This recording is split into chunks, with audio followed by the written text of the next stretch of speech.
Zurique, 13 de fevereiro de 1847. Uma casa de leilões clandestina, escondida sob um hotel respeitável. O ar cheirava a tabaco e a algo podre que nenhum perfume conseguia disfarçar. No palco improvisado, sob a luz amarela de lampiões a óleo, uma jovem de 24 anos estava sendo vendida. Não como esposa, não como dama, como propriedade. Seu nome era Ottilie von Reinhard. E naquela noite gelada, um homem de máscara de prata pagou uma fortuna por ela. 100.000 francos em dinheiro vivo, mais do que qualquer governanta valia. Menos do que qualquer vida humana deveria custar. Mas ele não era quem fingia ser. E Ottilie estava prestes a descobrir que o pior horror da noite não foi ser vendida. Foi descobrir quem realmente a comprou e por quê. Se esta história já te prendeu, inscreva-se agora no canal Diários da Nobreza e ative o sininho. Porque o que vem a seguir é um dos segredos mais sombrios que a alta sociedade suíça tentou enterrar nos Alpes. E ele está prestes a voltar à tona. A neve caía sobre Zurique com a indiferença de quem já viu tudo acontecer antes. Nos telhados das casas antigas, nas pedras da Limmat congelada, nas janelas dos bancos que começavam a transformar aquela cidade em algo que o resto da Europa ainda não compreendia completamente. Era 13 de fevereiro de 1847, e o frio não era apenas climático. Havia algo no ar daquela noite que fazia as pessoas apressarem o passo, abaixarem a cabeça, fingirem não ver. No subsolo do Hotel Bourolac, em um salão que oficialmente não existia, 43 homens estavam reunidos. Banqueiros, comerciantes, 2 membros do Conselho Cantonal que nunca admitiriam publicamente estar ali. As paredes eram de pedra úmida, o cheiro de mofo mal disfarçado pela fumaça de charutos cubanos. Lampiões a óleo pendiam de correntes enferrujadas, criando sombras que se moviam como criaturas vivas, sempre que alguém passava. Ottilie von Reinhard estava em pé sobre uma plataforma de madeira no centro daquele salão. Não era um palco, não realmente. Era o tipo de superfície onde se colocavam objetos para serem avaliados. Móveis, pinturas, pessoas. Ela usava um vestido cinza de lã simples, sem adornos, sem renda, sem qualquer detalhe que pudesse sugerir que ela já fora algo mais do que aquilo. Seus cabelos castanhos, que anos atrás caíam em cachos soltos sobre os ombros, estavam trançados com severidade militar e presos em um coque baixo. Não havia espelho ali, mas ela sabia exatamente como parecia. Tinha passado 3 horas naquela manhã sendo preparada por Bárbara, sua madrasta, como se fosse gado sendo escovado antes da feira. Não sorria, Bárbara havia dito, ajustando a gola do vestido com dedos frios e eficientes. Governantas não sorriem e não olhe nos olhos deles. Você não é igual a eles. Nunca foi. Agora, sob a luz vacilante dos lampiões, Ottilie mantinha o olhar fixo em um ponto na parede oposta. Uma mancha de umidade em forma de lua crescente. Ela se concentrava naquela lua, contava mentalmente quantas vezes respirava, tentava não ouvir. Mas era impossível não ouvir. 20.000 francos, disse uma voz masculina rouca, acompanhada do som de um copo de conhaque sendo colocado sobre madeira. O leiloeiro, um homem de meia-idade com bigode encerado e colete vermelho escuro, assentiu com satisfação. 20.000 francos do cavalheiro número 3. Algum lance superior? Silêncio. Ottilie respirou. Contou até 5. 22.000, disse outra voz, mais jovem, arrastada. Risadas baixas ecoaram. Alguém estava bêbado. O leiloeiro sorriu. 22.000. Muito generoso. Lembremos, senhores, que a senhorita von Reinhard possui educação exemplar, fluente em francês, alemão e italiano. Conhecimentos de botânica, música e literatura seriam um acréscimo valioso a qualquer casa de respeito. Acréscimo. Como se ela fosse mobília. Uma estante nova, um piano. Ottilie sentiu algo subir pela garganta. Não era vômito, era mais fundo que isso. Era o tipo de coisa que, se deixasse sair, destruiria tudo o que ainda restava dela. Engoliu. A lua de umidade na parede tremeu na luz. Ou talvez fossem seus olhos enchendo de lágrimas. Ela piscou, forçando-as de volta. Não aqui, não agora, não na frente deles. 25.000, disse uma terceira voz, e dessa vez Ottilie não conseguiu evitar. Seus olhos se moveram, encontraram o homem. Konrad Müller. Ela o conhecia. Ele visitava a mansão Reinhardt havia anos, sempre com presentes para Bárbara, sempre com sorrisos que duravam tempo demais. Ele estava sentado na primeira fileira, pernas cruzadas com elegância, fraque azul marinho impecável, relógio de bolso de ouro brilhando na corrente. 50 e poucos anos, cabelos grisalhos penteados para trás, bigode perfeitamente aparado. Ele olhou diretamente para Ottilie quando fez o lance e sorriu. Não foi um sorriso gentil. Foi o sorriso de alguém que já sabe que vai ganhar. Que já fez os cálculos e conferiu os números e decidiu exatamente quanto ela vale. Que já a imaginou em sua casa, em seu poder, sob suas regras. Ottilie sentiu o frio subir pela espinha como garras de gelo. Suas mãos, que estavam entrelaçadas na frente do corpo, começaram a tremer. Ela as apertou com mais força, sentindo as unhas cravarem nas palmas. A dor ajudava, a dor era real, era presente, era algo que ela podia controlar. O leiloeiro abriu a boca para confirmar o lance. E então a porta do subsolo se abriu. Não foi um movimento dramático. A porta simplesmente se moveu, vagarosa, pesada contra as dobradiças enferrujadas. O ar frio da noite de fevereiro entrou com força, fazendo os lampiões oscilarem violentamente. Sombras dançaram nas paredes como espectros. Um homem entrou. O salão inteiro ficou em silêncio. Não o silêncio educado de quem espera sua vez de falar, mas o silêncio instintivo de quando um predador maior entra no território. Ele era alto. Mais alto que qualquer homem naquela sala, com ombros largos, sob um casaco negro de lã pesada que ia até quase tocar o chão. Luvas de couro também negras. Botas que não faziam som, apesar das pedras irregulares do chão. E no rosto, no lugar onde deveria haver um rosto, uma máscara de prata. Não era uma máscara de baile, delicada e decorativa. Era uma peça sólida, brilhante, cobrindo a metade superior de seu rosto completamente, presa por tiras de couro negro que desapareciam sob o cabelo escuro. Apenas a mandíbula forte, os lábios e parte das maçãs do rosto eram visíveis. Os olhos estavam escondidos atrás de aberturas que refletiam a luz dos lampiões como espelhos líquidos. Ele parou a 3 passos da plataforma. Virou a cabeça lentamente, analisando o salão. Ninguém falou. O leiloeiro, pela primeira vez desde que Ottilie o vira, parecia inseguro. "Senhor", o leiloeiro disse, a voz falhando levemente. "O leilão já está em andamento. Se o senhor deseja participar, precisamos de registro e..." O homem levantou uma mão. Não disse nada. Apenas levantou a mão, e o leiloeiro calou-se instantaneamente, como se tivesse sido cortado. Então o homem alcançou o bolso interno do casaco. Movimento lento, deliberado. Retirou algo. Um cartão de papel grosso, negro, com um número pintado em prata. 7. Ele segurou o cartão no ar. Esperou. O leiloeiro engoliu seco. "Senhor, o lance atual é de 25.000... 50.000 francos", disse o homem. A voz era baixa, controlada, com um sotaque alemão refinado que Ottilie não conseguiu localizar imediatamente. Não era de Zurique. Talvez de mais ao sul.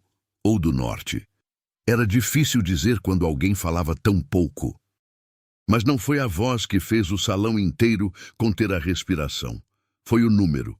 50.000 francos. O dobro do lance de Konrad Müller. 10 vezes o valor inicial. Era obsceno. Era impossível. Era mais dinheiro do que a maioria daqueles homens gastaria em uma propriedade inteira. Konrad Müller ficou de pé tão rápido que sua cadeira raspou ruidosamente contra a pedra. Isso é ridículo. Quem diabos você pensa que... 60.000, disse Konrad, a voz agora tensa, perdendo a compostura cuidadosa. O homem de máscara virou a cabeça para ele. Apenas isso. Uma rotação lenta, avaliativa. Então ele ergueu 2 dedos. 100.000 francos, disse o leiloeiro, a voz aguda demais. Senhor, isso é... Aceito, disse o homem da máscara. Em dinheiro. Agora. Ele bateu no chão com a ponta da bota uma vez, produzindo um som seco e final. Então, como se a discussão já tivesse terminado fazia tempo, ele virou-se e caminhou até uma mesa lateral, onde depositou uma bolsa de couro que Ottilie não tinha visto ele carregar. A bolsa era pesada. Pousou com um tude sólido. O leiloeiro se aproximou com mãos trêmulas, abriu a bolsa. Seus olhos se arregalaram. Ele olhou para o homem, depois para a bolsa, depois de volta para o homem. Está tudo aqui. Ele sussurrou, incrédulo. Konrad Müller estava lívido. As veias do pescoço saltadas, o rosto vermelho. Isso é uma farsa. Quem é você? De onde veio esse dinheiro? O homem da máscara não respondeu. Ele simplesmente estendeu a mão na direção de Ottilie. Não era um gesto violento. Não era possessivo ou agressivo. Era quase educado. Como se ele estivesse oferecendo ajuda para ela descer de uma carruagem após uma viagem longa. Ottilie olhou para aquela mão enluvada estendida no ar. Olhou para Konrad Müller, que parecia prestes a explodir. Olhou para o leiloeiro, que ainda segurava a bolsa de dinheiro como se fosse ouro líquido. Olhou para os 43 homens naquele subsolo frio, todos em silêncio, todos observando. E então ela olhou para a máscara de prata. Não conseguia ver os olhos dele, mas sentiu algo. Uma intensidade, uma atenção, que não era como os outros olhares daquela noite. Não era avaliativo. Não era predatório, era difícil de nomear. Suas pernas estavam tremendo. Ela não tinha escolha de qualquer forma. Tinha sido vendida, comprada, transferida de um dono para outro como gado, como móvel, como coisa. Mas de alguma forma, naquele momento, a mão estendida parecia menos uma prisão do que tudo o que a cercava. Ottilie desceu da plataforma. Seus sapatos fizeram sons pequenos e patéticos contra a madeira. Ela estendeu a própria mão e percebeu tarde demais que estava tremendo visivelmente. A mão do homem envolveu a dela. Firme, quente, mesmo através das luvas. Ele não a puxou, não a arrastou, apenas segurou, esperando que ela encontrasse seu próprio equilíbrio. Vamos! Ele disse, baixo o suficiente para que apenas ela ouvisse. E eles foram. A carruagem estava esperando na rua lateral, longe das entradas principais. Era preta, discreta, sem brasões ou decorações. O cocheiro, um homem de meia-idade com expressão séria, abriu a porta sem dizer nenhuma palavra. O homem da máscara ajudou Ottilie a entrar, depois subiu atrás dela. A porta fechou-se com um clique definitivo. Batida no teto, a carruagem começou a se mover, as rodas rangendo contra a neve compactada. Dentro era quente, havia cobertores de lã dobrados no assento, uma garrafa de água, um pedaço de pão embrulhado em pano limpo. Ottilie não tocou em nada. Ela apenas se encolheu no canto do assento, abraçando-se, tentando parar de tremer. Falhando. O homem sentou-se do lado oposto. Não falou. Não se moveu. Apenas esperou. Os minutos passaram. A carruagem virava, subia, descia. Sons da cidade noturna, vozes distantes, sinos de igreja marcando a hora, o latido ocasional de um cão. Finalmente, Ottilie conseguiu formar palavras. Sua voz saiu fraca, rouca, como se não tivesse sido usada em anos. Por que você fez isso? Silêncio. Então, lentamente, o homem começou a remover a luva da mão direita. Dedo por dedo, couro negro deslizando sobre pele pálida. Ele virou a palma para cima, para que ela pudesse ver. Na base do polegar havia uma cicatriz. Pequena, em forma de lua crescente, antiga, já esbranquiçada pelo tempo. Ottilie parou de respirar. Ela conhecia aquela marca. Tinha visto aquela lua crescente antes, exatamente igual. Na palma da mão de sua mãe, Adeline. Adeline costumava dizer que era uma marca de nascença da família, algo que passava de geração em geração pelo lado materno. Ottilie mesma tinha uma idêntica, não na mão, mas no ombro direito, escondida sob camadas de roupa. Porque somos família, disse o homem, a voz baixa e carregada de algo que Ottilie não conseguiu nomear. Não era pena. Era mais pesado que isso. E eu deveria ter salvado sua mãe também. A carruagem seguiu pela noite nevada. E Ottilie, pela primeira vez em 12 anos, desde que tinha visto o corpo de Adeline sendo retirado do lago de Zurique, chorou sem fazer som. As lágrimas caíam em silêncio, molhando o vestido cinza, congelando em suas bochechas com o frio que entrava pelas frestas da janela. O homem da máscara não disse mais nada. Apenas permaneceu onde estava, imóvel como uma estátua de prata, enquanto Zurique desaparecia atrás deles e algo novo, algo que Ottilie não ousava nomear ainda, começava a surgir no horizonte gelado. A carruagem parou diante de uma torre. Não era o tipo de residência que Ottilie esperava. Não havia portões de ferro forjado, nem jardins cuidadosamente podados, nem a fachada imponente das mansões que pontilhavam as colinas ao redor de Zurique. Era uma construção estreita de pedra cinza, encravada entre edifícios mais baixos no distrito antigo da cidade, a apenas 10 minutos a pé do lago. 3 andares de altura, janelas em arco gótico, telhado pontudo desaparecendo na escuridão e na neve que continuava caindo. O mais estranho, porém, era o som. Mesmo antes de descer da carruagem, Ottilie podia ouvi-lo. Um tic-tac constante, múltiplo, sobreposto. Como se centenas de corações mecânicos batessem em ritmos ligeiramente desincronizados. Não era alto, era quase subliminar, mas estava ali, vibrando no ar frio da noite como um pulso vivo. O homem da máscara desceu primeiro e estendeu a mão novamente.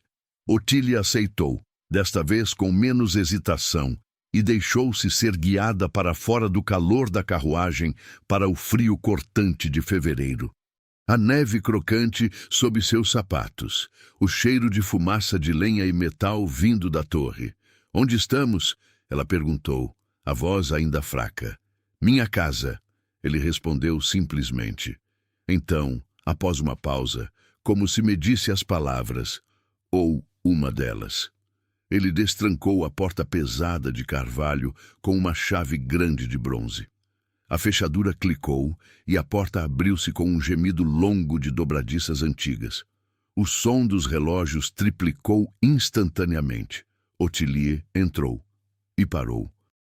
O interior da torre era impossível de descrever em termos simples. Cada superfície disponível, cada parede, cada prateleira, cada canto, estava ocupada por relógios. Relógios de parede com pêndulos de bronze balançando hipnoticamente. Relógios de mesa com mosteiros pintados à mão. Relógios de bolso abertos, suas entranhas de engrenagens expostas como autópsias em andamento. Relógios em estado de desmontagem, com peças minúsculas organizadas em padrões geométricos sobre tecido de veludo negro. Havia luz, lampiões a óleo e velas grossas posicionadas estrategicamente, criando ilhas de clareza dourada em meio à penumbra. O cheiro era de óleo de máquina, cera de vela, madeira antiga e algo metálico que Ottilie não conseguia nomear. Ferro, prata, tempo. Sente-se, disse o homem, indicando uma poltrona de couro próxima a uma lareira, onde brasas ainda ardiam fracamente. Preciso avivar o fogo. Ottilie obedeceu, afundando no couro gasto, sentindo pela primeira vez em horas o calor genuíno começar a penetrar seu corpo congelado. Ela observou enquanto ele se ajoelhava diante da lareira, um movimento surpreendentemente prático para alguém que havia acabado de gastar 100.000 francos em um leilão clandestino. E começava a adicionar lenha e soprar as brasas de volta à vida. As chamas cresceram. A luz alaranjada dançou sobre a máscara de prata, transformando-a em algo quase vivo. Quando o fogo estava estável, ele se levantou, removeu o casaco pesado e o pendurou em um gancho próximo. Sob ele, usava um colete cinza escuro sobre camisa branca de linho, simples, mas bem cortada. Ele se moveu até uma mesa lateral, despejou 2 copos de algo âmbar de uma garrafa de cristal. Conhaque, ele disse, oferecendo um a ela. Ajuda com o frio. Ottilie aceitou, mas não bebeu imediatamente. Apenas segurou o copo, sentindo o peso do líquido, a temperatura morna do vidro. Esperou. Ele bebeu um gole do próprio copo, depois se sentou em uma cadeira de madeira do outro lado da lareira. Não na poltrona. Na cadeira dura, ereta, como se conforto fosse algo a que ele não estava acostumado. O silêncio se estendeu. Relógios tic-taqueavam. O fogo crepitava. Neve batia levemente contra as janelas em arco. Meu nome é Friedrich von Schönberg, ele disse finalmente. A voz era mais suave agora, menos formal do que no leilão, mas ainda cautelosa, medida. E antes que pergunte, não sou um comerciante de relógios, embora eu conserte relógios, e os colecione, e ocasionalmente os fabrique. Ottilie piscou. Então o que você é? Ele girou o copo de conhaque entre as mãos enluvadas por um momento. Então, com cuidado deliberado, alcançou a borda da máscara e a removeu. Não havia desfiguração. Nenhuma cicatriz horrível, nenhuma queimadura, nenhuma razão física aparente para esconder o rosto. Era apenas um rosto.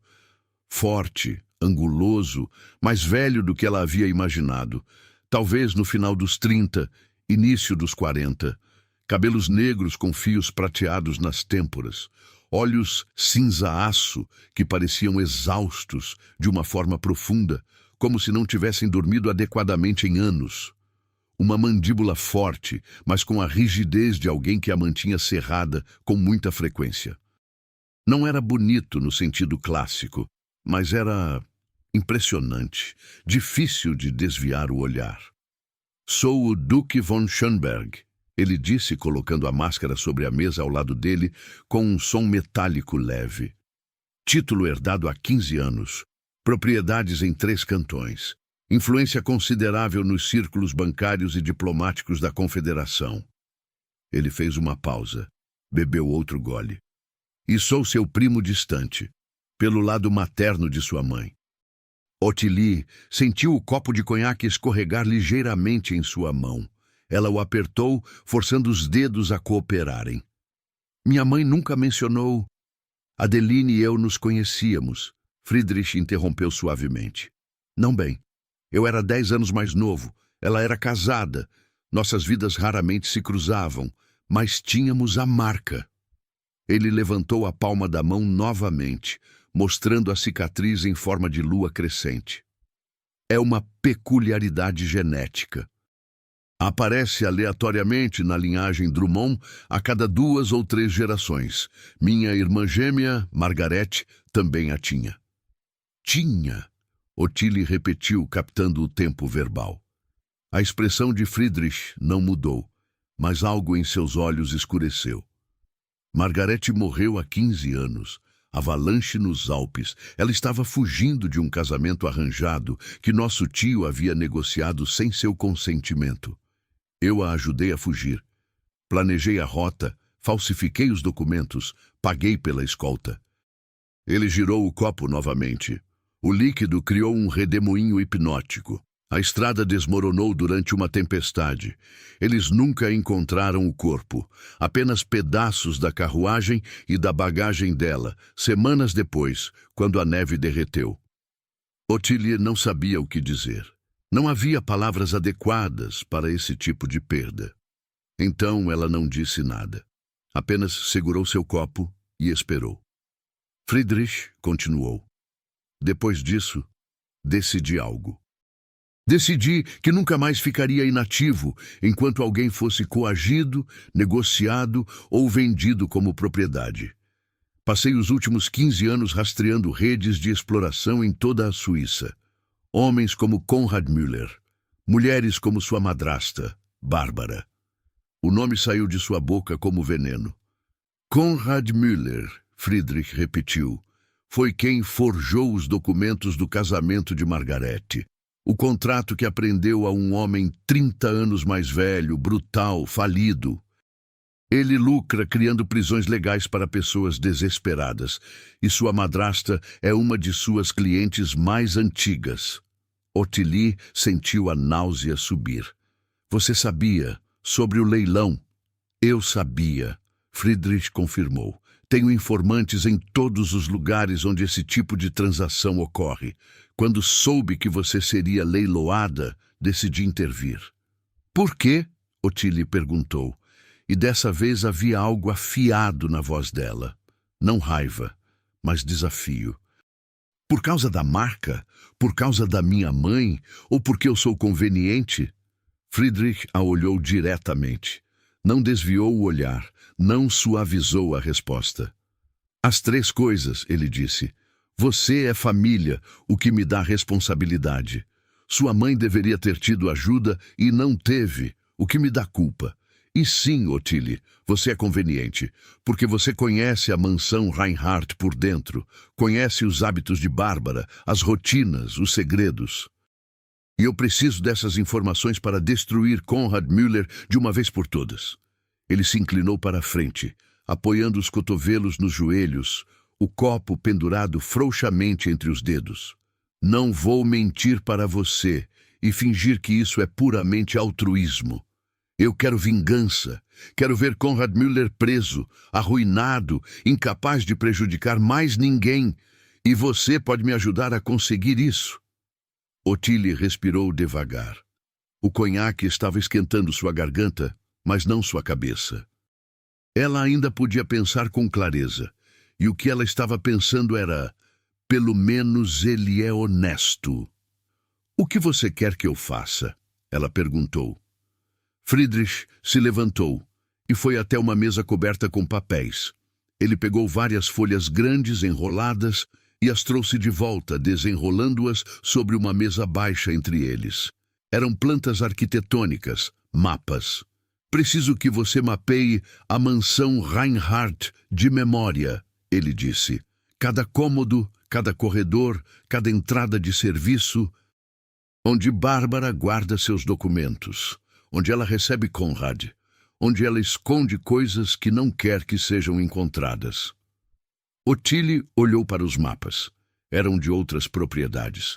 Ela podia ver etiquetas escritas em caligrafia precisa, mas havia espaço em branco, papel virgem esperando. Minha mãe tinha um diário, Ottilie disse de repente. Ela escrevia nele todos os dias. Depois que ela morreu, nunca o encontrei. Bárbara deve ter escondido. Se ainda existe, estará em algum lugar da mansão. Friedrich a estudou. Esse diário é importante para você. É a única coisa que resta dela. Ele assentiu lentamente. Então vou fazer uma promessa. Ajude-me a destruir Konrad Müller e Bárbara, e eu garanto que você recuperará esse diário. E mais, você recuperará a fortuna que seu pai deixou e que Bárbara roubou de você através de documentos forjados. Como você sabe sobre isso? Porque Konrad Müller forja documentos há 20 anos. É o que ele faz, e eu rastreio tudo o que ele faz. Ottilie olhou para o fogo, para os relógios nas paredes, para o homem sentado do outro lado dela, um duque que vivia em uma torre cheia de máquinas e memórias, que usava uma máscara por escolha, que havia acabado de admitir que a queria como ferramenta tanto quanto queria salvá-la. Há uma condição, Friedrich acrescentou. Precisamos fingir ser marido e mulher em público. Konrad opera em círculos sociais específicos. Bailes, leilões de arte, jantares diplomáticos, eu preciso de acesso a esses espaços. Uma esposa me dá legitimidade social que um duque solteiro excêntrico não tem. Fingir, Ottilie repetiu, completamente. Quartos separados, nenhuma expectativa física. Ele disse a palavra com desconforto evidente, como se discutir intimidade fosse mais difícil para ele do que discutir vingança. Apenas uma performance pública. Ottilie bebeu o último gole de conhaque. Sentiu o calor descer, assentar em seu estômago. Pensou na plataforma de madeira no subsolo, no sorriso de Konrad Müller, nas mãos frias de Bárbara arrumando seu vestido como se ela fosse uma boneca. Pensou em sua mãe, Adeline, e no diário perdido. Pensou em 12 anos de silêncio e sobrevivência e nunca ter escolha. Eu aceito, ela disse, sob uma condição minha. Friedrich ergueu as sobrancelhas. Qual? Você me ensina a consertar relógios. Ele piscou. Claramente não era o que esperava. Por quê? Porque, Ottilie disse, e pela primeira vez em anos sentiu algo que não era desespero ou resignação. Eu quero aprender a desmontar coisas e reconstruí-las. E você obviamente sabe como fazer isso. Friedrich a estudou por um longo momento. Então, para surpresa de Ottilie, algo que poderia ter sido o início de um sorriso tocou o canto de seus lábios. Trato feito. As semanas que se seguiram estabeleceram uma rotina estranha. Ottilie ficava no segundo andar da torre, em um quarto que Friedrich havia preparado apressadamente. Cama simples, mas confortável, guarda-roupa com roupas que não eram suas, mas serviam razoavelmente bem. Uma escrivaninha posicionada próxima à janela, com vista para os telhados nevados de Zurique. De manhã, eles tomavam café juntos no térreo. Comiam em silêncio, ou com conversa mínima, observações sobre o clima, perguntas práticas sobre o que precisavam comprar no mercado. Depois do café, Ottilie trabalhava nos mapas. Friedrich havia providenciado papel de qualidade, tinta preta, réguas precisas. Ela desenhava de memória cada cômodo da mansão Reinhardt, cada porta, cada janela. A biblioteca onde passara tantas horas. O escritório de seu pai, agora apropriado por Bárbara, os quartos de serviço, as rotas que os criados usavam, os lugares onde segredos poderiam ser escondidos. Friedrich observava ocasionalmente, fazendo perguntas. Essa porta tranca? Essa janela dá para onde? Quantos guardas Bárbara mantém à noite? Ottilie respondia, e percebia com crescente surpresa que sua memória era fotograficamente precisa. Ela não apenas lembrava, ela via. Os mapas fluíam de sua mente para o papel, como se sempre tivessem existido ali, esperando para serem revelados. À tarde, vinham as lições de relojoaria. Friedrich limpava uma seção da grande mesa de trabalho, cobria-a com veludo negro e colocava um relógio de bolso quebrado entre eles. Primeiro, ele dizia, você aprende a ouvir. E ele ensinava Ottilie a diferenciar sons, o tic-tac suave de um escape funcionando corretamente versus o clique irregular de uma engrenagem danificada. O zumbido quase inaudível de uma mola tensionada demais. O silêncio morto de um mecanismo completamente parado. Relógios são honestos, Friedrich explicou uma tarde, seus dedos longos desmontando um movimento com ferramenta minúscula. Eles não mentem. Se algo está errado, eles param ou ficam irregulares. Não há dissimulação. Não há performance. Apenas função ou falha. Ottilie observava suas mãos trabalharem. Havia algo hipnótico no processo. A precisão absoluta, a paciência necessária, o respeito pelas peças minúsculas que compunham o todo. "Por que você faz isso?" ela perguntou. "Você é um duque. Tem obrigações, propriedades. Por que relógios?" Friedrich não olhou para cima, continuou trabalhando. "Porque quando Margarete morreu, eu precisava de algo que fizesse sentido. Política não faz sentido. Pessoas não fazem sentido. Mas relógios são lógica pura. Causa e efeito. Se você entende o mecanismo, pode consertá-lo. Não há mistérios, apenas problemas que ainda não foram resolvidos."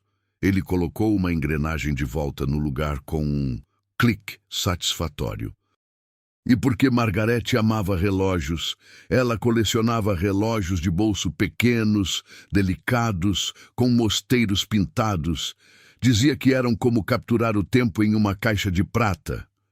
Ele finalmente olhou para Ottilie. "Depois que ela morreu, comecei a consertar os relógios dela. Depois os relógios de outras pessoas. Depois, nunca mais parei." Ottilie sentiu algo apertar em seu peito. "Você nunca se casou?" "Não." "Por quê?" Friedrich recolocou a tampa do relógio e o girou nos dedos, ouvindo o tic-tac retomado. "Porque isso exigiria estar presente, estar emocionalmente disponível. E eu não sou bom nisso. Sou bom em rastrear criminosos, consertar relógios e fingir ser funcional em eventos sociais por períodos limitados. Não sou bom em pessoas."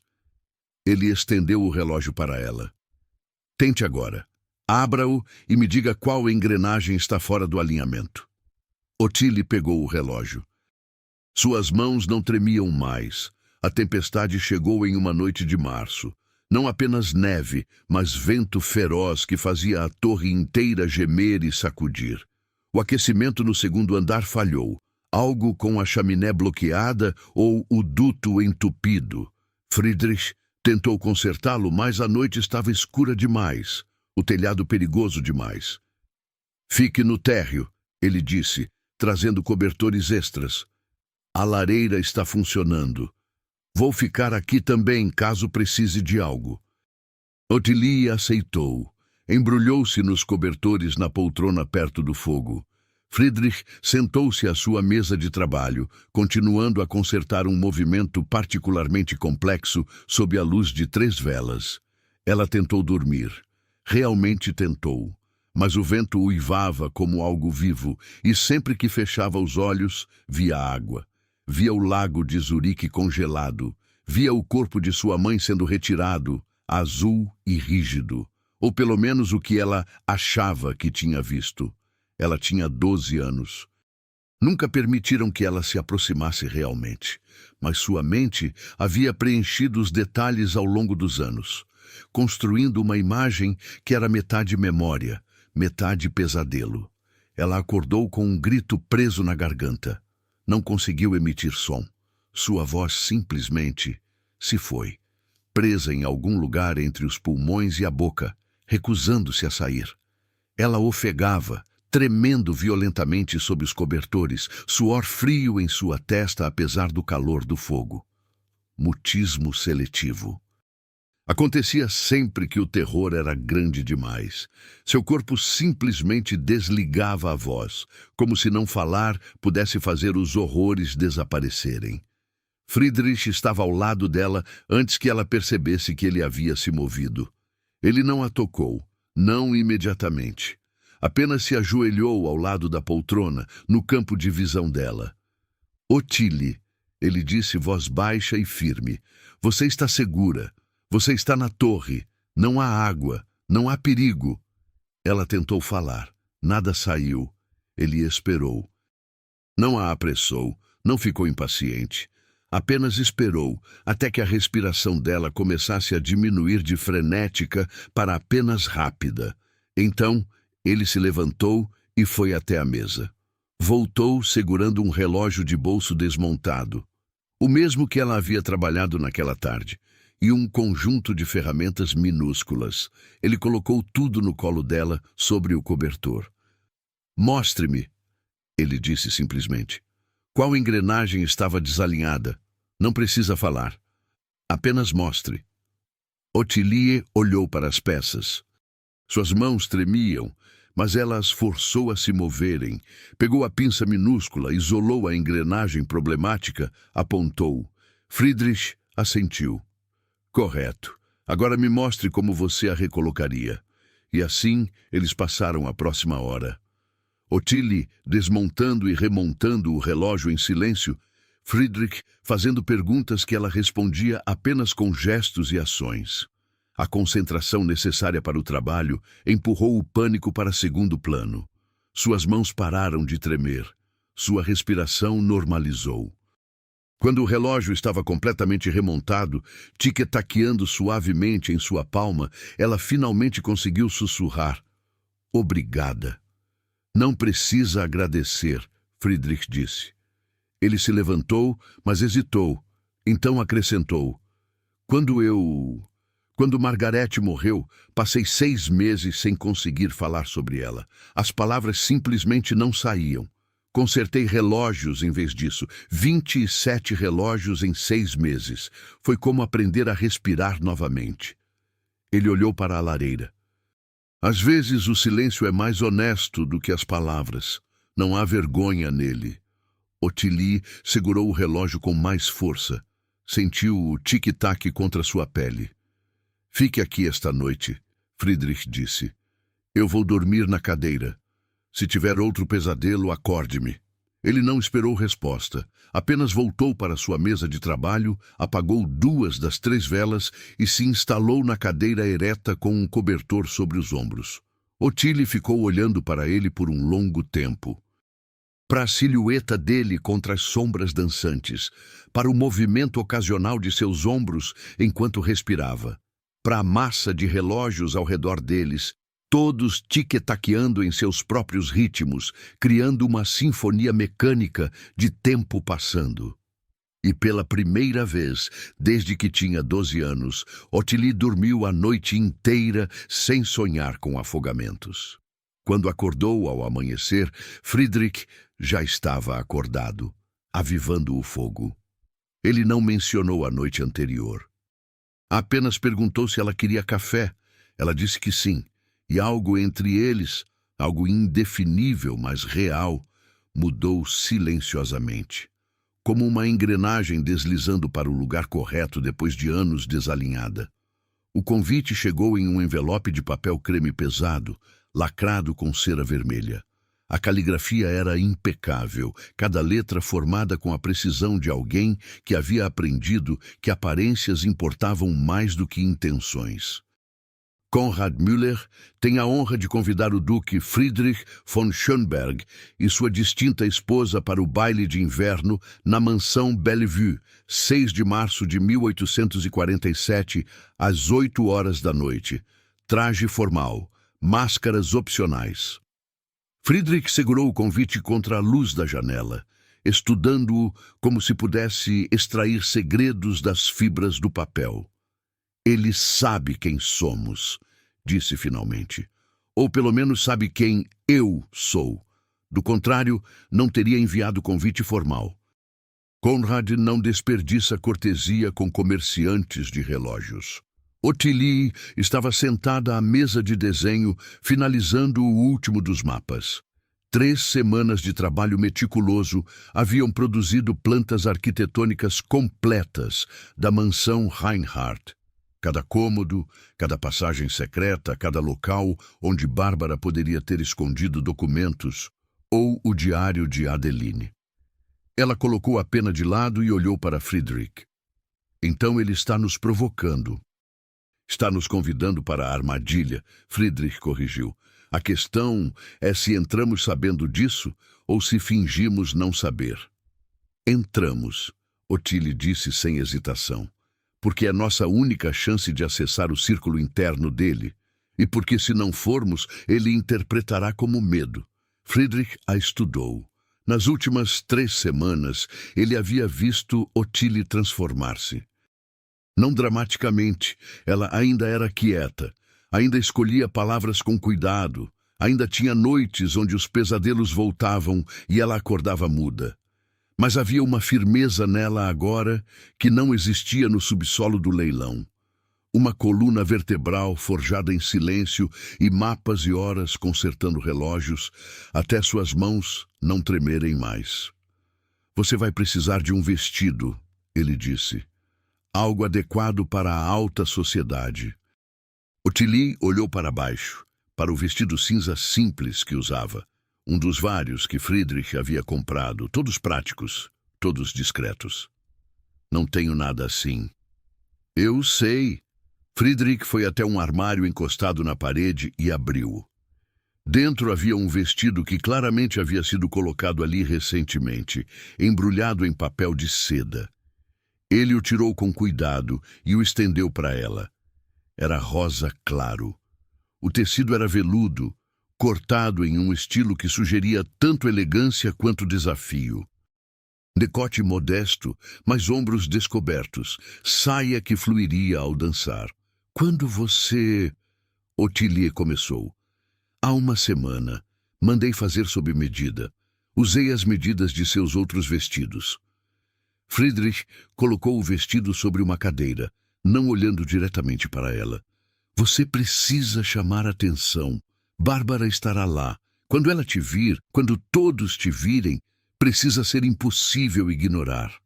Não sou boa em chamar atenção, Ottilie disse suavemente.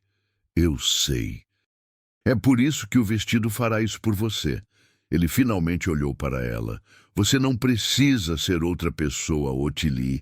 Apenas precisa ser você em uma cor que não te deixaram usar. A mansão Bellevue ficava nas colinas acima de Zurique, uma propriedade expansiva com jardins que no verão seriam esplêndidos, mas em março eram apenas campos de neve sob céu noturno. Carruagens chegavam em fila, descarregando a elite de Zurique.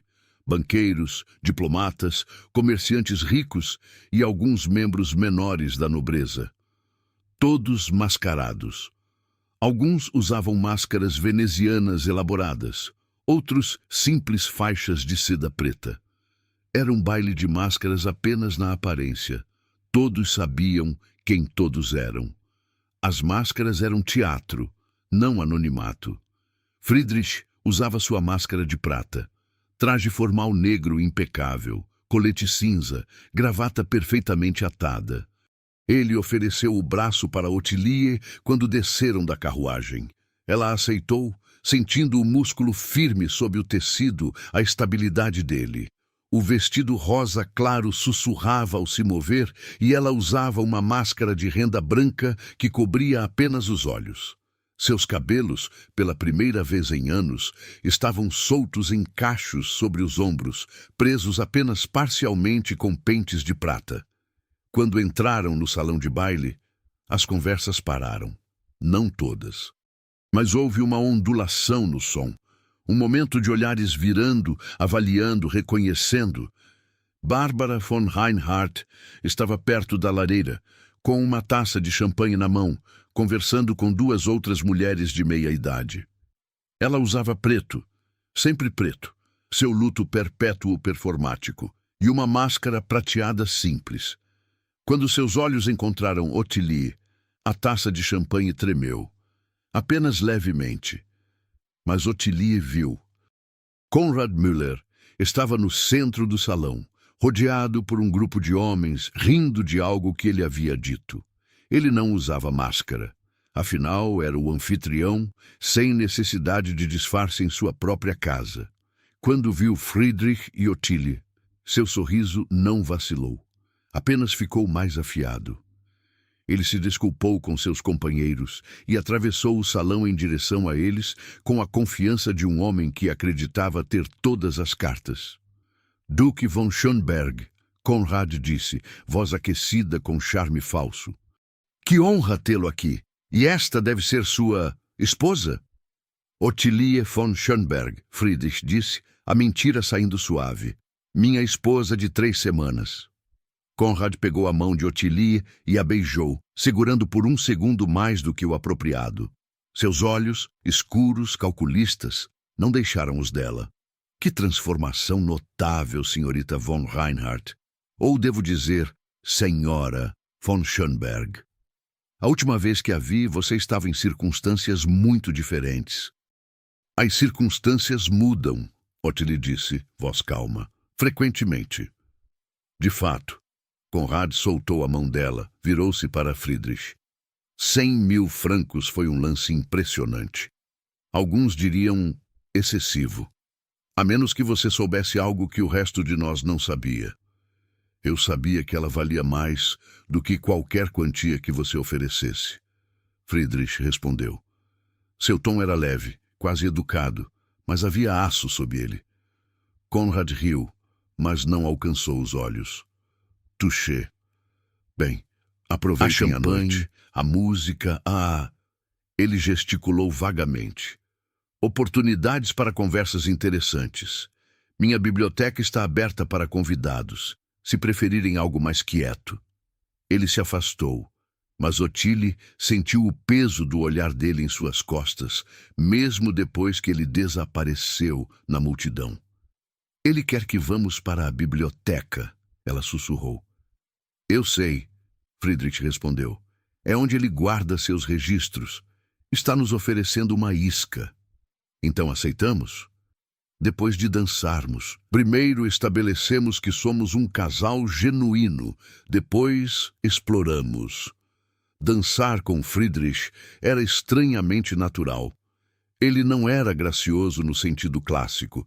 Seus movimentos eram precisos, mas mecânicos, como se tivesse aprendido valsa através de diagrama técnico, em vez de sentimento. Mas ele era firme, confiável.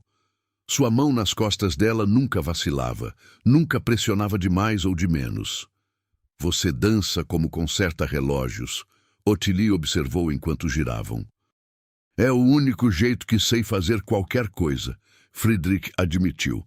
Margarete tentou me ensinar a relaxar uma vez. Disse que eu tratava tudo como problema de engenharia. Ela estava certa. Não há nada errado com isso. Há quando você está tentando se conectar com pessoas. Pessoas não são relógios, não seguem lógica. Ottilie olhou para o rosto dele. A metade visível sob a máscara de prata, a linha tensa da mandíbula. Você está se conectando agora. Ele encontrou os olhos dela. Segurou o olhar. Algo passou entre eles. 2 pessoas que haviam aprendido a sobreviver através de controle e silêncio, encontrando algo parecido com compreensão uma na outra. A música terminou. Aplausos educados.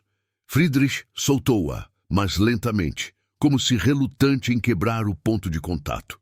Vamos, ele disse baixo, enquanto todos estão distraídos.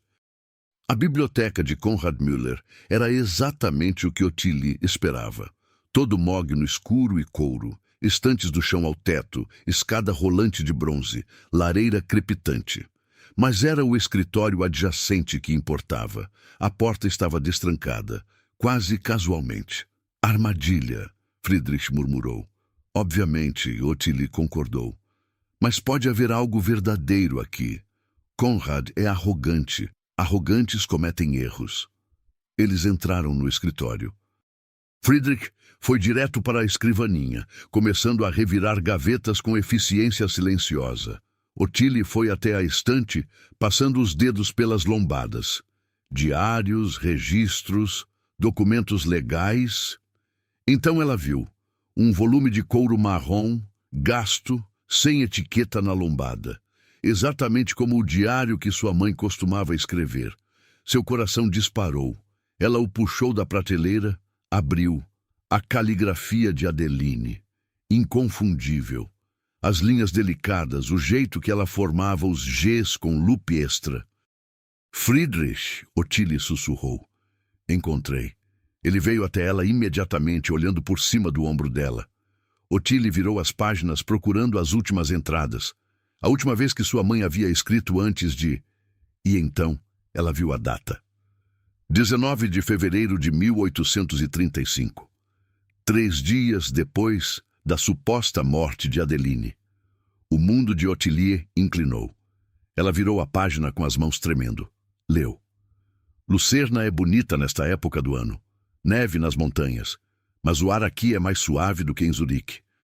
A pensão que encontrei é modesta, mas limpa. A proprietária não faz perguntas. Isso é essencial. Ottilie estará melhor sem mim. Essa é a verdade que preciso aceitar. Herbert nunca foi violento com ela, apenas comigo. E agora que desapareci, Bárbara ficará satisfeita com a herança e deixará minha filha em paz. É o melhor que posso dar a ela.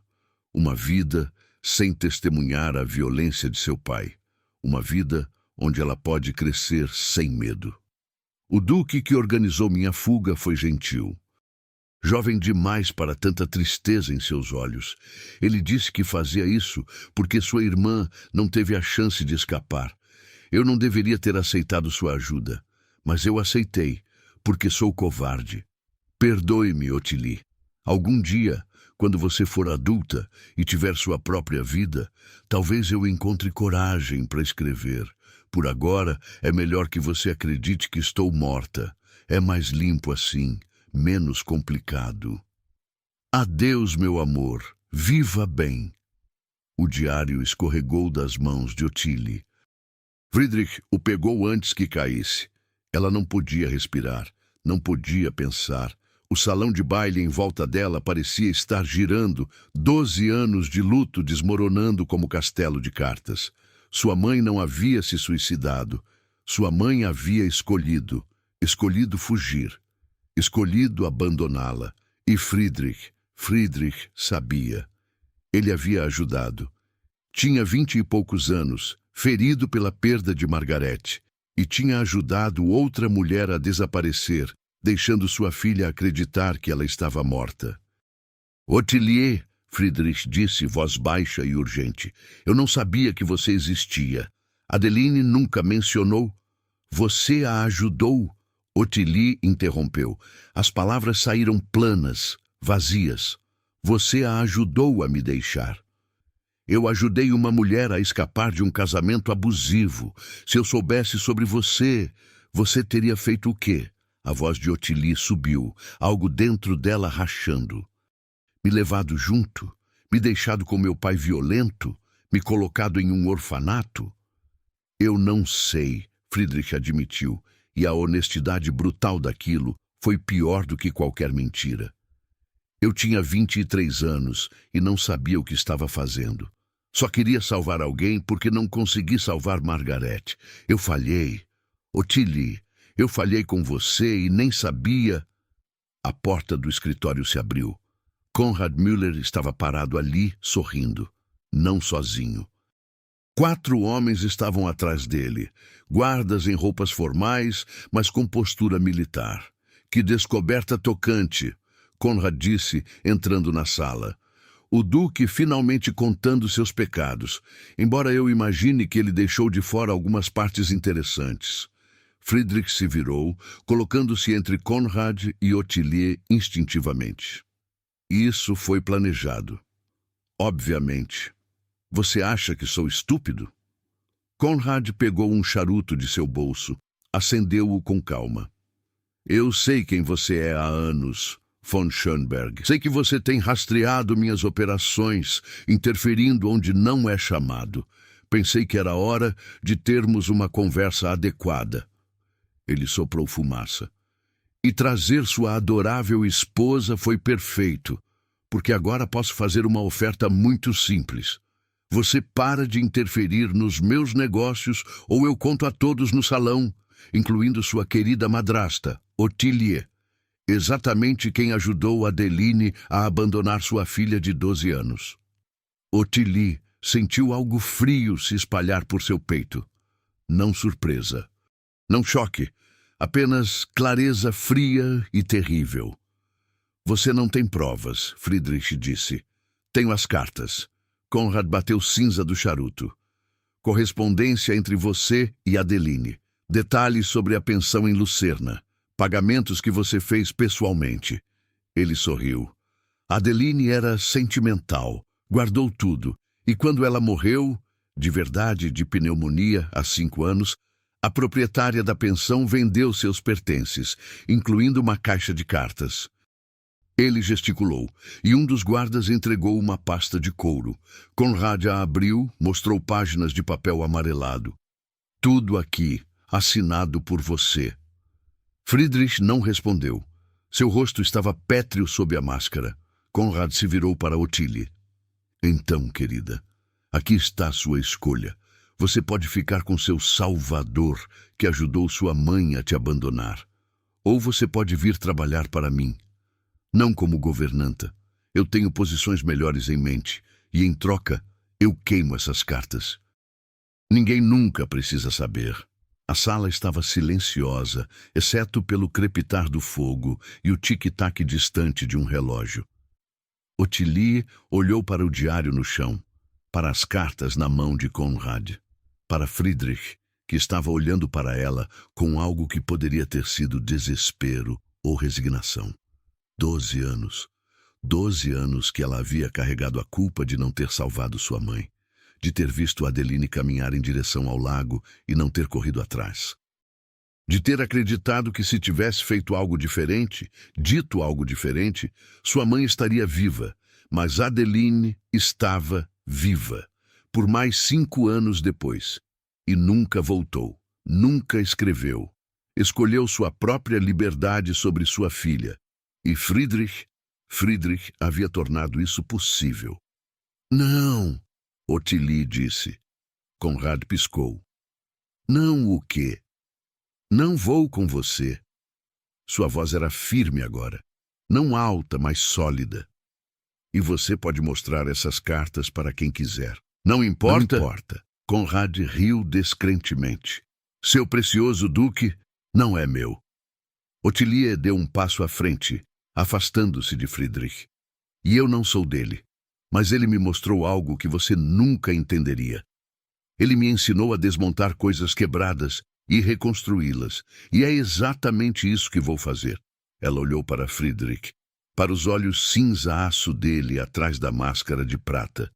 Você falhou com minha mãe, você falhou comigo, mas você admitiu isso. E você me deu ferramentas para sobreviver. Isso é mais do que qualquer outra pessoa já fez. Ela se virou de volta para Conrad. Então não, eu não vou com você, nem agora nem nunca. E se você tentar me forçar, então o quê? Conrad interrompeu, tom afiado. O que você vai fazer, pequena Ottilie? Você não tem poder aqui. Mas antes que Ottilie pudesse responder, Friedrich se moveu. Apenas um passo à frente, removendo algo do bolso interno de seu paletó. Um apito de prata. Ele soprou uma vez, agudo e claro, e imediatamente vozes vieram do corredor. Passos, muitos passos. A porta se abriu de novo e desta vez não eram guardas de Conrad. Eram oficiais da polícia cantonal, uniformizados, armados. Conrad Müller, disse o oficial líder, você está preso por falsificação de documentos, extorsão e tráfico humano sob coerção financeira. Conrad ficou lívido. Isso é absurdo. Você não tem autoridade... Tenho. Friedrich removeu a máscara de prata completamente. E eu tenho evidência suficiente para prendê-lo por 20 anos. Cartas, registros de transações, testemunhos de 12 mulheres que foram vendidas através de suas operações. Ele inclinou a cabeça. Você achou que estava me provocando essa noite, mas eu estava esperando você revelar onde guardava as provas. Obrigado pela biblioteca. Os guardas de Conrad não intervieram. Já estavam recuando, avaliando que um duque com a polícia cantonal tinha mais poder do que seu empregador. Conrad foi algemado. Enquanto o levavam, ele cuspiu em direção a Friedrich. Isso não termina aqui. Termina sim, Friedrich disse calmamente. Acabou há 3 semanas quando você tentou comprar Ottilie. Só levou esse tempo para eu coletar todas as provas. Quando Conrad foi arrastado para fora, o escritório ficou em silêncio mais uma vez. Friedrich se virou para Ottilie. Eu deveria ter te contado. Sim, Ottilie concordou. Deveria. Posso explicar. Não agora. Ela estava cansada. Tão terrivelmente cansada. 12 anos de um peso que se revelou ser construído sobre mentiras. Agora eu só quero ir embora. E você precisa terminar o que começou. Ela pegou o diário do chão, segurou-o contra o peito. Minha mãe me deixou. E depois morreu sem nunca voltar. Não sei se vou perdoá-la por isso. Não sei se vou perdoar você por ajudá-la. Ela olhou para ele. Mas sei que você não mentiu para mim. E isso conta. Friedrich não respondeu. Apenas assentiu uma vez, pesadamente. Lá fora no corredor, vozes começaram a crescer. Os convidados do baile ouvindo a comoção, chegando para investigar. Em alguns instantes, a história se espalharia. O Duque von Schönberg havia prendido Konrad Müller em seu próprio baile. Escândalo delicioso para a alta sociedade. Mas Ottilie não queria estar lá quando isso acontecesse. Ela saiu pela porta lateral, atravessou a biblioteca e encontrou uma saída de serviço. O ar frio da noite de março atingiu seu rosto como bofetada. Neve começando a cair novamente. Ela caminhou até a borda dos jardins, onde podia ver as luzes de Zurique abaixo, e além delas, o lago negro e congelado, onde achava que sua mãe havia morrido. Ela segurou o diário com mais força, e pela primeira vez em 12 anos, Ottilie von Reinhard chorou. Não em silêncio, mas em soluços altos e rasgados que ninguém além da noite nevada poderia ouvir. Ottilie não voltou para a torre naquela noite. Ela caminhou. Através dos jardins, cobertos de neve, da mansão Bellevue, passando pelas carruagens que começavam a partir, levando convidados chocados e ávidos por espalhar o escândalo. Desceu a colina em direção à cidade, seus sapatos de baile afundando na neve, o vestido rosa claro arrastando e manchando de lama. Não sentiu frio. Não sentiu nada além do peso do diário contra seu peito e o som de sua própria respiração, rouca de tanto chorar. Quando finalmente parou, estava na margem do lago de Zurique. O mesmo lugar onde, 12 anos atrás, homens haviam retirado o que todos acreditavam ser o corpo de sua mãe. Mas não era. Apenas roupas pesadas encharcadas, arranjadas para parecer uma mulher afogada. Um corpo que nunca existiu. A água estava congelada. A superfície do gelo refletia a lua crescente, aquela mesma forma que Ottilie carregava em seu ombro, que sua mãe carregava na palma, que Friedrich carregava também. Uma marca de família. Uma conexão de sangue que deveria ter significado algo, mas no final significou apenas abandono. Ottilie. Ela não se virou. Reconheceu a voz de Friedrich, os passos dele parando a 3 metros de distância, respeitando o espaço mesmo agora. Você me seguiu, ela disse. Não era uma acusação, apenas constatação. Não podia deixar você andar sozinha à noite. Não depois. Ele parou. Começou de novo. Você não precisa falar comigo. Só queria garantir que estava segura. Ottilie finalmente se virou. Friedrich estava parado ali sem a máscara de prata, sem o casaco formal. Alguém devia ter dado um casaco mais pesado a ele, algo de lã grossa que não combinava com o resto de seu traje. Ele parecia exatamente o que era. Um homem de quase 40 anos, que havia carregado culpa por tanto tempo que ela havia se tornado parte de sua postura, a curvatura de seus ombros, a tensão permanente em sua mandíbula. Ela está morta, Ottilie disse. Minha mãe. De verdade morta. Pneumonia há 5 anos, em Lucerna. Eu sei, Conrad tinha a certidão de óbito. Ela viveu como Madame Rousseau, dando aulas de francês. Nunca casou de novo. Nunca mencionou você a ninguém. A última parte foi dita com cuidado, como se Friedrich soubesse que machucaria, mas precisava ser dito. Então, ela realmente me esqueceu, Ottilie disse suavemente. Não foi uma escolha difícil. Foi apenas uma escolha. Não sei se ela te esqueceu. Friedrich deu um passo mais perto, apenas um. Pessoas carregam culpa de formas estranhas. Às vezes, é mais fácil enterrar algo completamente do que enfrentá-lo todo dia. Eu fiz isso com Margarete por anos. Só consegui começar a lidar consertando relógios porque eles não me faziam sentir. Ottilie olhou para ele, para os olhos que, pela primeira vez desde que o conhecera, pareciam genuinamente vulneráveis, não apenas controlados. Você realmente não sabia sobre mim? Não! Juro pela memória de Margarete, eu não sabia. Se soubesse... Ele parou, passou a mão pelo cabelo em frustração. Não sei o que teria feito. Provavelmente a coisa errada. Eu tinha 23 anos e estava destruído. Mas teria tentado algo. Qualquer coisa. Silêncio. O vento soprou através do lago congelado, carregando flocos de neve que brilhavam como estrelas caindo. Eu não te perdoo, Ottilie disse finalmente. Friedrich assentiu, aceitando. Entendo. Ainda não. Ela olhou para o diário em suas mãos. Mas talvez algum dia, porque você me ensinou que coisas quebradas podem ser reconstruídas. E eu estou quebrada, Friedrich, completamente desmontada.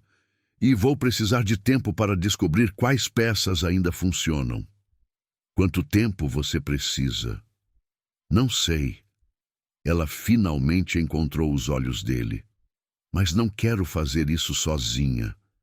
Você foi honesto comigo quando podia ter mentido. E isso... Ela respirou fundo. Isso significa algo. Friedrich não se moveu. O que você quer que eu faça? Termine isso. Bárbara ainda está livre. E eu quero justiça.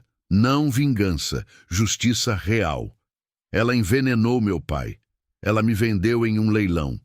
E provavelmente fez isso com outras pessoas também. Já estou trabalhando nisso. Friedrich tirou um envelope do bolso interno. Enquanto você estava aqui, eu voltei à mansão.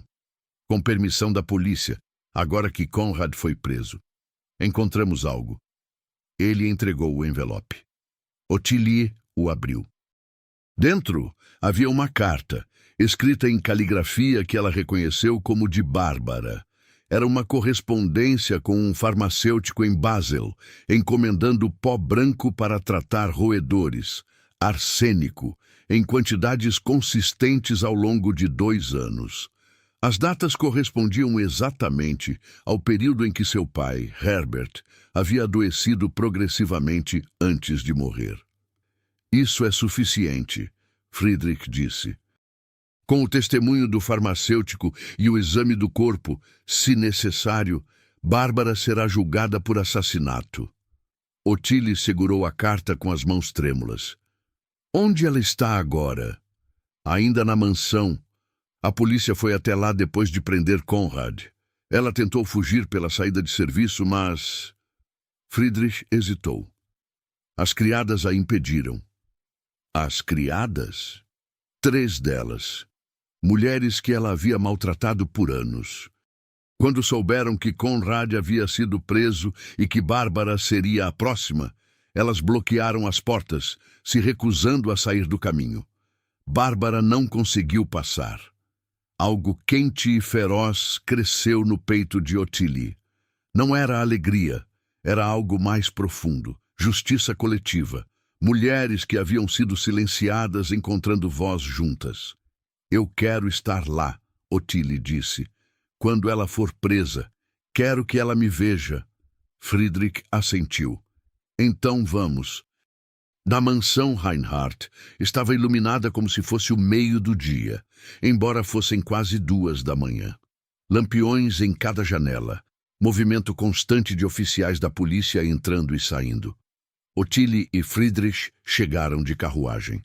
Quando ela desceu, vestindo ainda o vestido rosa claro enlameado, cabelos selvagens ao redor do rosto, 3 criadas estavam esperando na porta da frente. Greta, a cozinheira mais velha. Liesl, a camareira jovem. E Anna, a lavadeira que sempre havia sido gentil com Ottilie quando ela era criança. Todas fizeram reverência a Ottilie. Senhorita, Greta disse, voz firme, ficamos felizes que esteja segura. Ottilie sentiu lágrimas picarem seus olhos novamente, mas as segurou. Obrigada por ficarem, por não a deixarem fugir. Ela nos devia anos de salários, Liesl disse simplesmente, e nos tratava como lixo. Quando soubemos que o Duque estava investigando, soubemos que era nossa chance.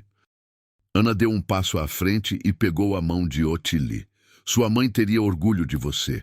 A senhora Adeline sempre foi gentil conosco. Nós sentimos falta dela. Ottilie apertou a mão de Anna. Eu também. Elas entraram na mansão juntas. Bárbara estava na sala de estar, sentada em uma cadeira de espaldar alto, como se ainda fosse a senhora da casa. 2 oficiais da polícia estavam de guarda. Ela usava ainda o vestido negro do baile, mas a máscara havia sido removida. Seu rosto estava pálido, lábios apertados em uma linha fina. Quando viu Ottilie, algo tremeu em sua expressão.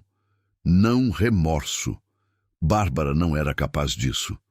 Mas talvez reconhecimento de que havia perdido. Viúva von Reinhardt, disse o oficial sênior, um homem de meia idade com bigode grisalho e uniforme impecável. Você está formalmente acusada do assassinato de Herbert von Reinhardt, através de envenenamento por arsênico. Você tem direito à representação legal, mas deve vir conosco agora. Bárbara não olhou para o oficial. Olhou diretamente para Ottilie. Você deveria estar grata, Bárbara disse, voz baixa e venenosa. Eu te alimentei, te vesti, dei um teto sobre sua cabeça. Você me vendeu, Ottilie respondeu calmamente, em um porão como gado. Eu te dei o que você merecia. Você não era nada, a filha de uma suicida fraca que não conseguiu aguentar as realidades do casamento. Minha mãe não se suicidou. Ottilie deu um passo mais perto. Ela fugiu de você, do meu pai, de tudo isso. E sim, ela me deixou. E isso dói mais do que você pode imaginar. Mas pelo menos ela escolheu viver. Ottilie se inclinou ligeiramente, para que apenas Bárbara pudesse ouvir o que vinha a seguir. Você escolheu matar. E agora vai passar o resto da vida em uma cela, esquecida, sem ninguém para fingir luto por você. Essa é a diferença entre nós. Eu fui abandonada e sobrevivi. Você teve tudo e se tornou um monstro. Bárbara cuspiu. Literalmente cuspiu em direção a Ottilie. Errou. Os oficiais a levantaram da cadeira, colocaram algemas. Bárbara lutou, finalmente perdendo a compostura, gritando obscenidades enquanto era arrastada para fora. As criadas assistiram em silêncio. Quando a porta se fechou atrás de Bárbara, Greta sussurrou. Finalmente. Levou 2 semanas para os assuntos legais serem resolvidos. Konrad Müller foi julgado em tribunal fechado. As evidências eram esmagadoras, documentos forjados para uma dúzia de famílias, registros de leilões clandestinos, testemunhos de mulheres que haviam sido vendidas através de seu esquema. Ele foi sentenciado a 20 anos de prisão em uma fortaleza no cantão de Uri, sem possibilidade de fiança. Bárbara foi julgada 3 dias depois. O farmacêutico de Basel testemunhou. Cartas foram apresentadas. O corpo de Herbert foi exumado. Níveis de arsênico encontrados em cabelo e ossos confirmaram envenenamento de longo prazo. Bárbara foi sentenciada à prisão perpétua. A mansão Reinhardt e toda a propriedade associada foram devolvidas legalmente a Ottilie como única herdeira. As dívidas forjadas foram anuladas, documentos fraudulentos destruídos. Greta, Liesl e Anna receberam todos os salários atrasados e bônus generosos. Ottilie ofereceu a elas posições permanentes se quisessem ficar. Todas aceitaram, e através de tudo isso, Friedrich estava lá, não controlando, não decidindo, apenas disponível, respondendo perguntas legais, facilitando contatos e então recuando quando não era necessário. Eles não falaram sobre o que eram um para o outro, não definiram, apenas existiram no mesmo espaço, reconstruindo suas vidas peça por peça. A primavera chegou a Zurique em meados de abril. A neve derreteu. Flores começaram a aparecer nos jardins.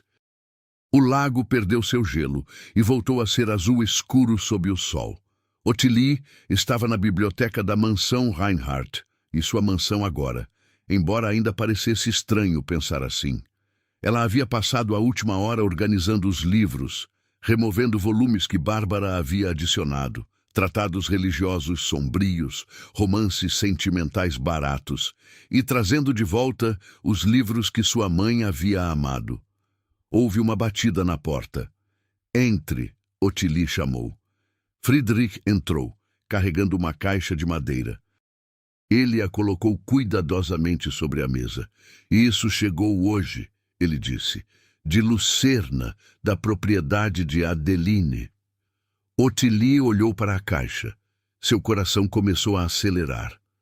"A proprietária da pensão a encontrou no sótão", Friedrich explicou. "Quando soube que você era a filha de Madame Rousseau, ela quis que você tivesse." Ottilie abriu a caixa lentamente. Dentro havia um relógio de bolso pequeno com mosteiro pintado à mão, rosas vermelhas contra fundo azul.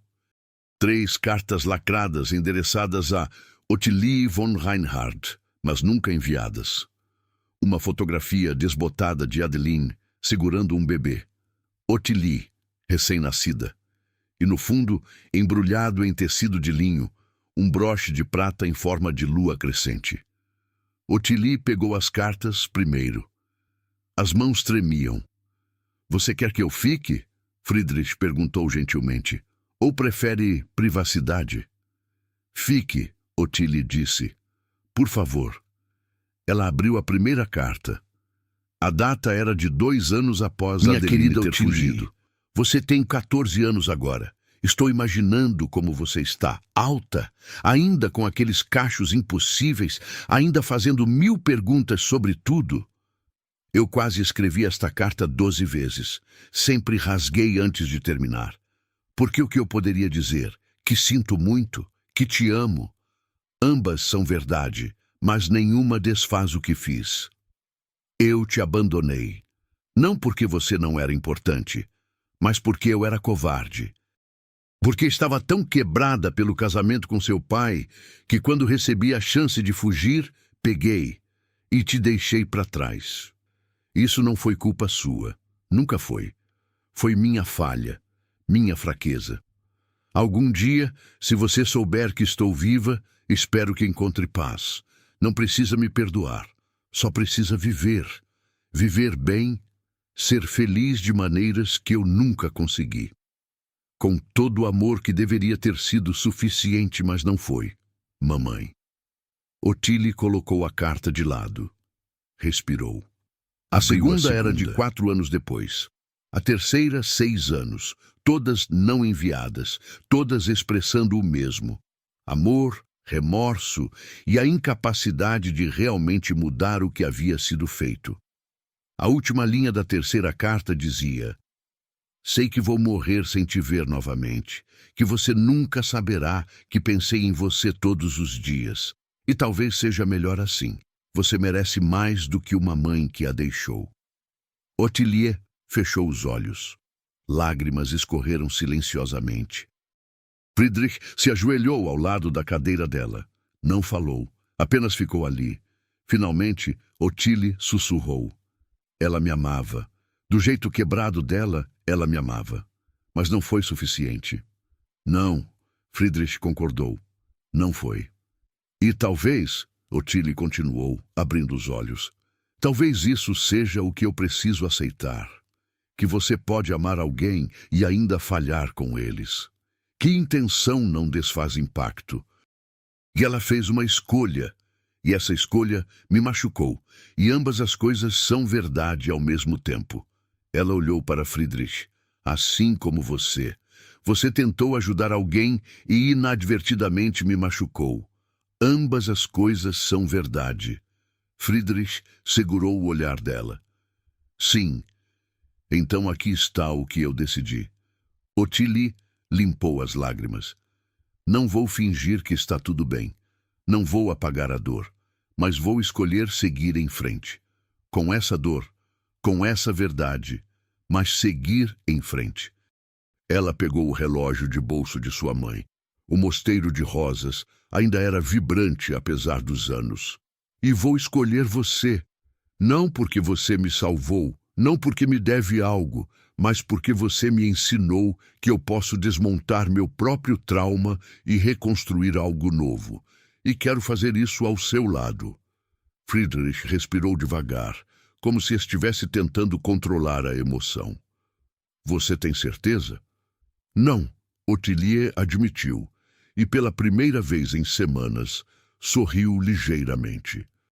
Mas certeza é superestimada. Você me ensinou isso também. Ele sorriu de volta, pequeno, genuíno, transformando seu rosto inteiro. Então sim, ele disse. Eu fico. Nós reconstruímos. Juntos. 3 meses depois. Julho de 1847. Ottilie e Friedrich casaram-se em uma cerimônia pequena na torre de relojoaria. Apenas um padre, Greta, Liesl, Anna e o cocheiro de Friedrich, que se revelou ter um talento surpreendente para tocar violino. Ottilie usava um vestido azul-pavão, sua cor favorita agora que podia escolher. Cabelos soltos, presos apenas com o broche de lua crescente de sua mãe. Friedrich não usava máscara. Apenas seu rosto, cansado mas em paz, e um sorriso pequeno que agora aparecia com mais frequência. Eles trocaram votos simples, promessas de honestidade e de presença. Depois havia bolo, feito por Greta, vinho, escolhido por Liesl, e música, tocada desajeitadamente, mas com entusiasmo. Quando todos foram embora e o sol começou a se pôr, Ottilie e Friedrich subiram para o terraço da torre. Dali podiam ver Zurique inteira, os telhados, as igrejas, o lago brilhando como espelho sob a luz dourada. Chegou uma carta hoje, Friedrich disse, tirando um envelope do bolso. De Lucerna, a proprietária da pensão lembrou de mais uma coisa. Ottilie olhou para o envelope. Reconheceu a caligrafia imediatamente. Era de Adeline, endereçada a ela. Datada de 2 meses antes da morte de Adeline. Você não precisa abrir agora, Friedrich disse. Ou nunca. É sua escolha. Ottilie segurou o envelope. Sentiu o peso dele. A promessa e a ameaça de palavras finais de uma mãe morta. Não hoje, ela decidiu, colocando a carta no bolso de seu vestido. Hoje é nosso, meu e seu, e isso é suficiente. Ela se inclinou contra ele, sentindo o braço dele envolver seus ombros. Sólido, presente, real. Abaixo deles, os relógios da torre começaram a tocar a hora. Centenas deles, em sincronia imperfeita, criando uma cascata de sons que era ao mesmo tempo caótica e linda.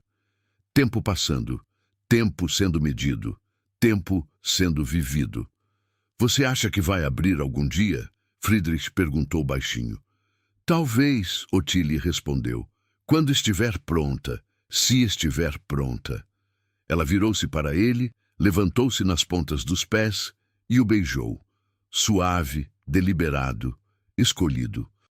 Quando se afastaram, ela sussurrou. Obrigada por me ensinar que não preciso de todas as respostas para seguir em frente. Obrigado por me ensinar que seguir em frente não significa esquecer, ele respondeu.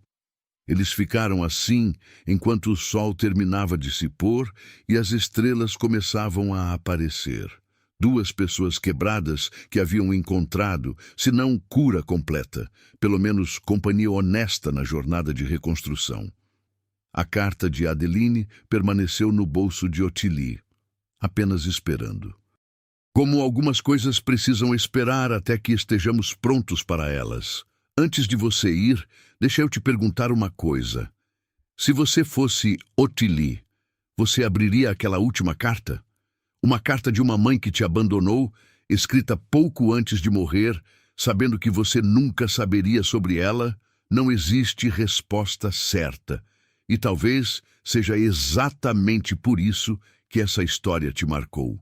Porque a vida real não funciona com redenções perfeitas e perdões instantâneos. Às vezes, as pessoas que amamos nos ferem. E às vezes, escolher a si mesmo não é egoísmo, é sobrevivência. E às vezes, perdoar significa decidir que a dor não vai mais controlar cada decisão que você toma. Ottilie escolheu não abrir a carta naquele dia. Talvez tenha aberto mais para a frente, ou talvez não, e ambas as escolhas seriam válidas. Se você quer mais histórias onde o amor é conquistado, não apenas acontece, onde a justiça é sangrenta e imperfeita, onde os finais não são todos felizes, mas são reais. Inscreva-se no canal e ative o sininho de notificações. Até a próxima vez que os arquivos secretos forem abertos.